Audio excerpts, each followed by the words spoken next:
Со полициско обезбедување, членовите на еврејската религиозна група Лев Тахор, кои од четвртокот престојуваат во Куманово поради притисок на дел од јавноста, доцна во ноќта со автобус се префрлени во хотел во Скопје.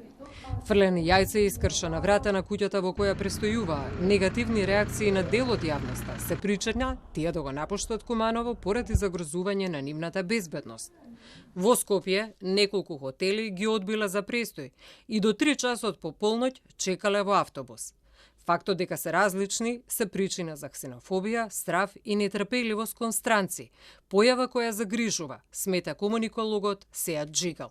Постои еден вид на ксенофобиски парадокс во Македонија и во регионот. Ние сме како регион дел од тие миграцијски движења и сакаме да мигрираме во земји каде што ќе одбереме, најчесто тоа е на западот, но не сакаме други, да речеме, култури, други етницитети и националности дури да транзитираат из нашата земја.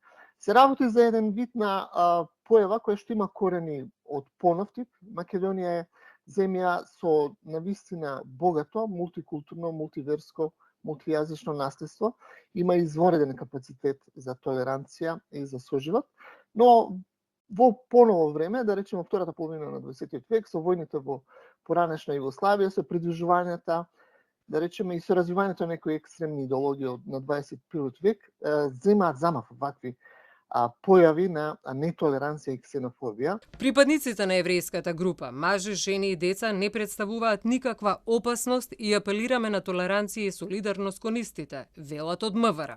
Лицата за кои прашувате го напуштија Куманово и во моментов се во Скопје.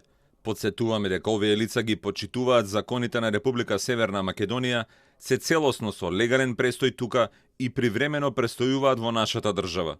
Според Джигал, ваквата ксенофобија беше присутна и порано за време на мигрантската криза. Загрижувачки е фактот дека млади луѓе биле оние кои ја каменувале куќата во која се сместени припадниците на групата Лев Тахор. Младите и да речеме, оние групи кои што гравитираат кон тој вид на адолесцентни демографски групи, полесно се манипулираат и се посклони да бидат, да речеме, мотивирани или потикнати кон не само кон говор на омраз и нетолеранција, туку кон акти и дела, чинови на нетолеранција. Тие често се вмешани во оние, да речеме, спортски навивачки групи или групи кои што презимаат насилни действија во тек на мирни протести или други јавни настани.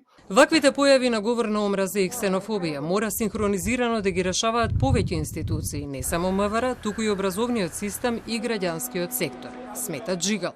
Членовите на еврејската религиозна група Лев Тахор, која брои 37 членови, се американски, канадски, белгиски и граѓани од Јужна Америка.